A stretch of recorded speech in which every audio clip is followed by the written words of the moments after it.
स्वागत है आप सभी का स्टार न्यूज में और मैं हूं आपके साथ जुबैर चौधरी। वक्त तो चला आपका राज्य आपकी खबरों का, जहां सबसे पहले बात करेंगे हरियाणा की, जहां पर सेना के लिए भर्ती में चयनित अभ्यर्थियों के लिए अच्छी खबर सामने आई है। बता दें कि सरकार की तरफ से दस्तावेजों के काम को पूरा कर लिया गया है। तो हरियाणा के रोहतक में सेना भर्ती में चयनित अभ्यर्थियों के लिए अच्छी खबर सामने आई। रोहतक भर्ती कार्यालय में दस्तावेजों से जुड़ा काम पूरा हो चुका है। अब उम्मीदवारों को ट्रेनिंग सेंटर भेजा जाएगा, जहां भर्ती कार्यालय के निदेशक कर्नल दीपक कटारिया ने बताया है कि अंतिम दस्तावेजीकरण का काम 21 सितंबर को शुरू हुआ था और 23 सितंबर तक चला, जिसके बाद अब चयनित अभ्यर्थियों को ट्रेनिंग सेंटर भेजा जाएगा। बता दें कि राजीव गांधी खेल परिसर रोहतक में 17 से 30 जुलाई तक सेना भर्ती रैली का आयोजन किया गया था, जिसके बाद अब चयनित उम्मीदवारों को ट्रेनिंग सेंटर भेजा जाएगा।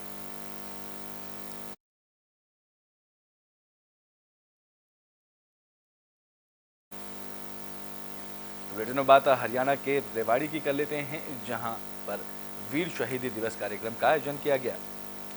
तो हरियाणा में वीर शहीदी दिवस मनाया गया। इस मौके पर महान स्वतंत्रता सेनानी राव तुलाराम के वंशज केंद्रीय राज्य मंत्री राव इंद्रजीत सिंह रेवाड़ी के नाईवाली चौक पहुंचे।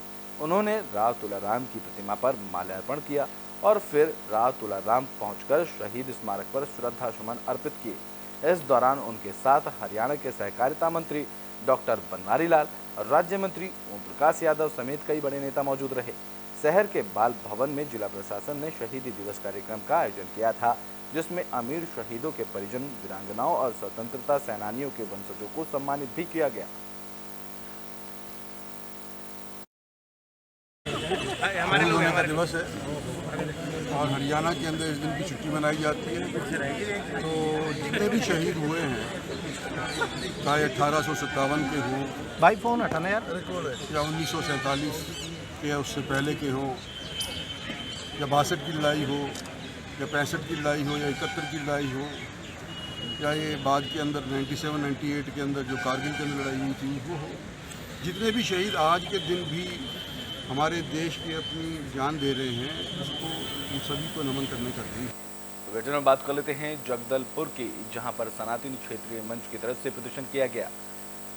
तो जगदलपुर के कांजी हुस में गौवंशों की मौत पर सनातनी क्षेत्रीय मंच ने प्रदर्शन किया। समक्ष के कार्यकर्ताओं ने नगर निगम आयुक्त का पुतला फूका और समय पर जांच न होने पर उग्र आंदोलन की चेतावनी भी दी।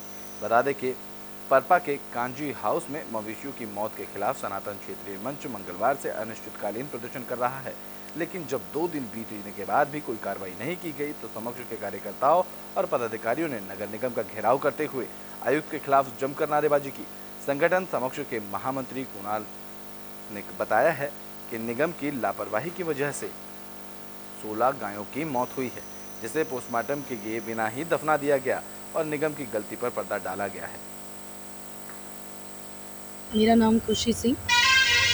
आज हम लोग यहाँ इसलिए बैठे हैं कि कई दिनों से गाय की मृत्यु हो जा रही है और वो जब वहाँ पे चेकिंग के लिए गए तो पता चला कि भूख के चलते और कई गायों को ऐसा हो रहा है कि निगम पे किया जा रहा है और निगम पे फ़ोन करने के बाद यहाँ के अधिकारी ये बोल रहे हैं कि वहीं पर गाड़ दीजिए।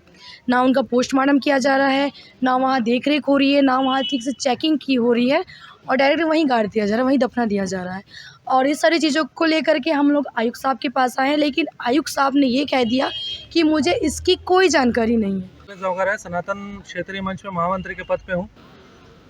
पिछले गत वर्ष से हम लोग 1 वर्ष से लगातार निगम प्रशासन और कलेक्ट्रेट में हमने ज्ञापन दिया है कि तो बात जगदलपुर की कर लेते हैं, जहां पर शिक्षक के पदोन्नति के निरस्तीकरण का मामला अब तूल पकड़ता जा रहा है। तो बस्तर के शिक्षक पदोन्नति के निरस्तीकरण आदेश का मामला तूल पकड़ रहा है। आदेश में अनियमितता को लेकर शिक्षक संयुक्त संचालक के कार्यालय पहुंचे और विभाग पर नाम छुपाने का आरोप लगाया। शिक्षकों का इस दौरान कहना है कि जो आदेश जारी किया गया उसमें त्रुटियां हैं और संयुक्त संचालक के निरस्तीकरण का जवाब मांगा, जहां प्रभावित शिक्षकों का कहना है कि निरस्त सूची में अनियमितताएं हैं। कुछ शिक्षक अभी भी पदोन्नति पर बने हुए हैं, जहां कुछ के नाम निरस्त लिस्ट पर 2 बार अंकित हैं, जो आदेशों की पारदर्शिता पर सवाल खड़े करते हैं। शिक्षकों ने संयुक्त संचालक को ज्ञापन सौंपकर समस्या के समाधान की भी मांग की है। संचालक बस्तर संभाग के द्वारा जो है 558 पदोन्नति के पश्चात जो है संशोधन किया गया था, जिस संबंध में जो है शासन ने जो है सारे संभाग आयुक्त से जो है जांच रिपोर्ट मांगी गई थी।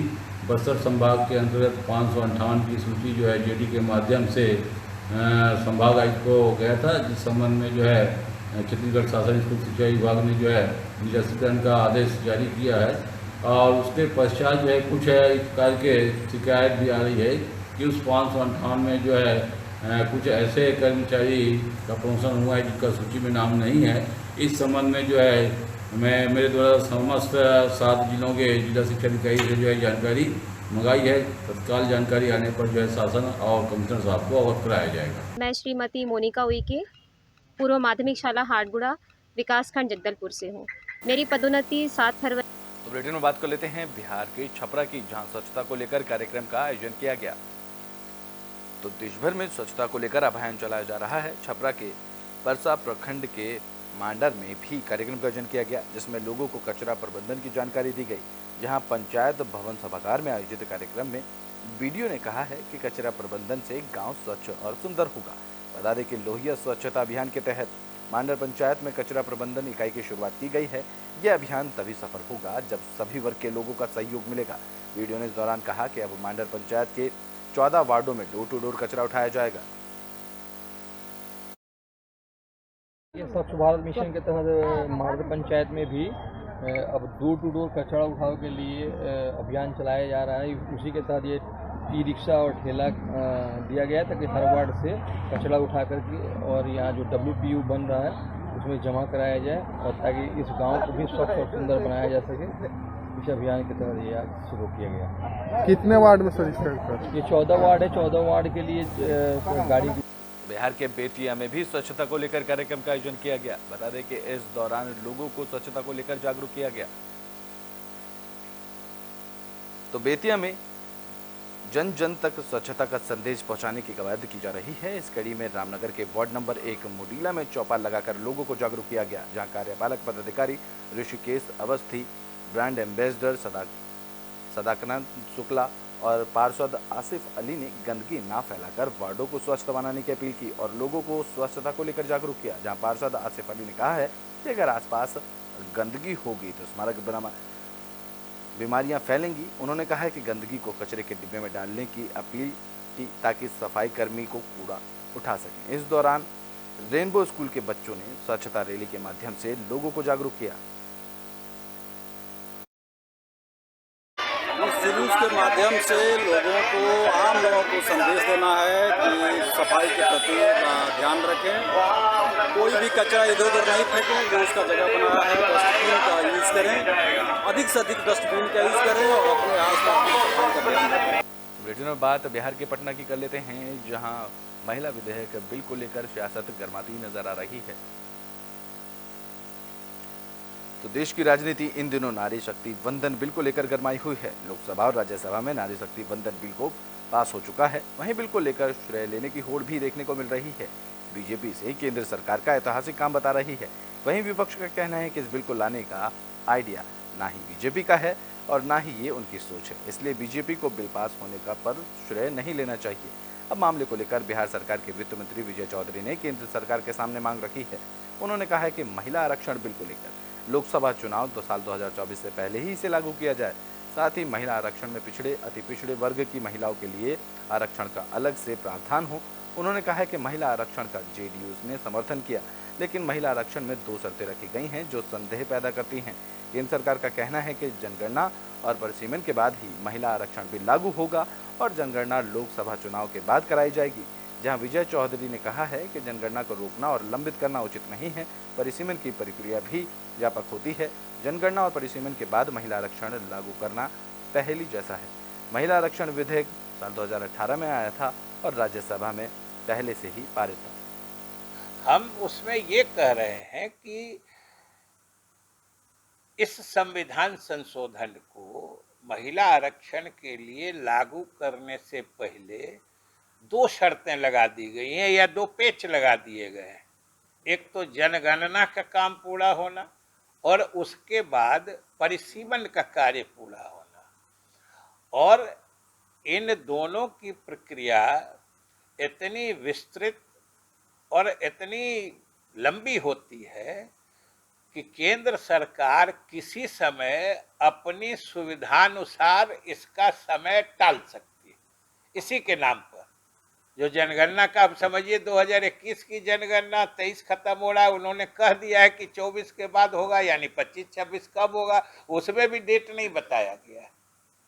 और एक तो वो हो जाएगा, तब फिर परिसीमन का कार्य होगा पूरे देश में लोकसभा क्षेत्र। तो बुलेटिन में बात सहरसा की कर लेते हैं, जहां महिला प्रकोष्ठ की बैठक का आयोजन किया गया। बता दें कि सहरसा के सौर बाजार प्रखंड में आरजेडी महिला प्रकोष्ठ की बैठक हुई। बैठक के दौरान महिलाओं को सशक्त बनाने पर चर्चा की गई, साथ ही पार्टी की मजबूती पर भी मंथन किया गया। बैठक में मौजूद आरजेडी महिला कार्यकर्ता मोदी सरकार पर जमकर बरसीं। इस दौरान आरजेडी महिला नेताओं ने कहा है कि आगामी लोकसभा चुनाव में जनता आरजेडी के मजबूत उम्मीदवार को चुनेगी, जिन्हें जिताकर लोकसभा में भेजने का काम किया जाएगा। प्रभारी महिलाओं के उत्थान के लिए बनाया गया है। मैं प्रदेश महासचिव के पद पर हूँ। मुझे रितु जायसवाल दीदी ने एक प्रभार दिया है कि आपको अपने ज़िला में महिलाओं को बहुत सशक्त करना है, उन्हें घर से बाहर लाना है, राजद परिवार पर मजबूती से अपना छाप दिखाना है, लालटेन की रोशनी का जो लॉ है उसे बहुत तेज़ से चलाना है। ये सब हमारी महिलाओं को जो आज ये शोषित केंद्र है माननीय।